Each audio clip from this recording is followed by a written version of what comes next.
Hello बच्चों, स्वागत है आपका हैप्टिक स्टडी चैनल पे। आज मैं आपको चैप्टर नंबर 3 कोयला और पेट्रोलियम इसके क्वेश्चन आंसर कराने जा रहा हूँ।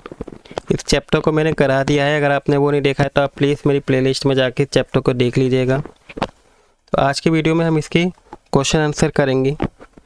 तो आइए हम सबसे पहला क्वेश्चन देखते हैं। फर्स्ट क्वेश्चन में आपसे पूछा गया है कि CNG और LPG का ईंधन के रूप में उपयोग करने की क्या फ़ायदे हैं। हमने चैप्टर में भी पढ़ा था कि ये क्या है, धुआं रहित लोहे के साथ जलते हैं, इसमें धुआं नहीं होता और इसलिए इससे कोई पोल्यूशन नहीं फैलता। जलने पर ये कोई राख भी नहीं छोड़ते और इन्हें कैरी करना संभालना इजी पड़ता है और इसको स्टोर करना भी इजी है। तो ये इसके फ़ायदे हैं। नेक्स्ट है, पेट्रोलियम का कौन सा उत्पाद सड़क निर्माण के लिए यूज़ किया जाता है। तो कौन सा है, बिटुमेन है जो सड़क निर्माण के लिए यूज़ किया जाता है। इसके बाद अगला क्वेश्चन है कि वर्णन कीजिए कि मृत वनस्पति से कोयला किस प्रकार बनता है और ये प्रक्रम क्या कहलाता है। तो आपको पता है कि लाखों वर्ष पहले बाढ़, भूकंप आदि प्राकृतिक प्रक्रिया के कारण पेड़ पौधे, फल और जंगल, चट्टानें मिट्टी और रेत के नीचे दब गई। धीरे धीरे जैसे उन पर मिट्टी जमा होती गई, वे क्या होते गए, संकुचित होते गए और इससे उच्च दाब और ऊष्मा की स्थिति उत्पन्न हुई और इन परिस्थितियों ने अवायवीय परिस्थितियों के साथ मिलकर लकड़ी के कार्बन समृद्ध कार्बनिक पदार्थ को कोयले में क्या कर दिया, बदल दिया और इसी रूपांतरण को क्या बोलते हैं, कार्बनीकरण कहते हैं, जो ये प्रक्रिया धीमी धीमी होती है। इसी बार क्वेश्चन नंबर 4 है जिसमें आपको एक स्थान दिए हुए हैं। फर्स्ट में है कि डैश तथा डैश जीवाश्म ईंधन है। तो जीवाश्म ईंधन कौन कौन से हैं, कोयला और पेट्रोलियम। पेट्रोलियम के लिए संगठनों को पृथक करने का प्रक्रम क्या कहलाता है, पेट्रोलियम परिष्कृत कहलाता है। वाहन के लिए सबसे कम प्रदूषक वाला ईंधन कौन सा है, CNG है। इसका नेक्स्ट क्वेश्चन है कि हमें इनके आंसर देने सही या गलत।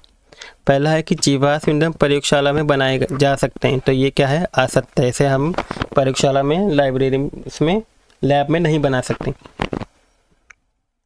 सेकंड क्वेश्चन है कि पेट्रोल की अपेक्षा CNG अधिक प्रदूषक ईंधन है। तो ये भी गलत है कि CNG तो से प्रदूषण होता ही नहीं है। कोक कार्बन का लगभग शुद्ध रूप है, ये सही है, सत्य है। कोलतार विभिन्न पदार्थों का निर्माण करते हैं, ये भी सत्य है। और मिट्टी का तेल एक जीवाश्म ईंधन नहीं है, ये असत्य है। इसका नेक्स्ट क्वेश्चन है कि समझाइए जीवाश्म ईंधन समाप्त होने वाले प्राकृतिक संसाधन क्यों हैं।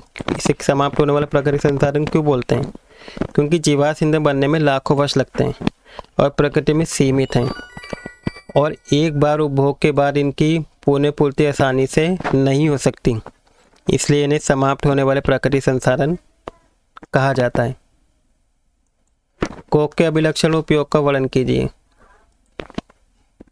कोक की विशेषता, कोक 98% इसके अंदर शुद्ध कार्बन होता है और एक कठोर छिद्रयुक्त काला पदार्थ है और ये बहुत कम धुआं छोड़ता है। कोल को उपयोग किस किस में किया जाता है, कोक ईंधन के रूप में यूज़ किया जाता है, एक अच्छा है। और धातु को उनके ऑक्साइड से अपचय करने के लिए धातुक्रम प्रक्रिया में भी इसका यूज़ किया जाता है व्यापक रूप से और इसके उपयोग जल गैस बनाने में भी किया जाता है। नेक्स्ट है, पेट्रोलियम निर्माण के क्रम को समझाइए कि पेट्रोल का निर्माण किससे किससे होता है। पेट्रोलियम जलीय पौधे और जंतु के समुद्र तल के नीचे दबने से बनता है। समुद्री जीव पौधे हजारों वर्ष पहले मरकर समुद्र की तलहटी में बस गए और अवायवीय परिस्थिति में सूक्ष्म जीव इस कार्बनिक पदार्थ का अपघटन करते हैं। उच्च दाब और ऊष्मा के कारण छोटे पौधों और जंतु के मृत अवशेष धीरे धीरे क्या होते हैं, पेट्रोल में बदल जाता है। इस प्रकार से पेट्रोल का निर्माण होता है। इसके बाद नेक्स्ट क्वेश्चन है, आपको एक सारणी दी गई है जिसमें क्या है, निम्नलिखित सारणी में 1991 से 1907 में, देखिए गलत लिखा हुआ है, ठीक है, यहाँ पे 2004 से 2010 तक है।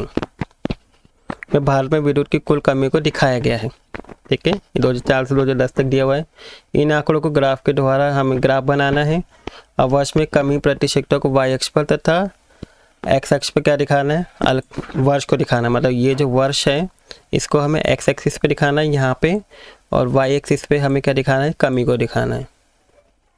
तो आइए इसका ग्राफ देखते हैं। देखिए ये रहा, x एक्सिस पे हमने इसको दिखाया है समय को, वर्ष को 2004, 5, 6 और इस एक्सिस पे हमें कमी को दिखाया है। अब देखिए 2004 में कितना है, अगर आप देखेंगे 2004 में 7.8 है, तो क्यों करेंगे 2004 में 7.8 तक जाएंगे यहाँ पे। इस 2005 में 9.8, फिर 6 में 9, 7 में 9.7, 8 में 9.9, 9 में 11.2 और 10 में 2010 में 10। फिर इसको क्या करेंगे, हम मिला देंगे। इस तरीके से इसका ग्राफ बन जाएगा। तो ये थे चैप्टर के क्वेश्चन। आई होप आपको सभी क्वेश्चन अच्छे समझ में आ गए होंगे और आपको वीडियो भी अच्छी लगी होगी। अगर आपको वीडियो अच्छा लगे तो बच्चों प्लीज़ वीडियो को लाइक कर दीजिएगा, और अगर अभी चैनल पे नए हैं तो प्लीज़ चैनल को सब्सक्राइब कर दीजिएगा। Thank you for watching video.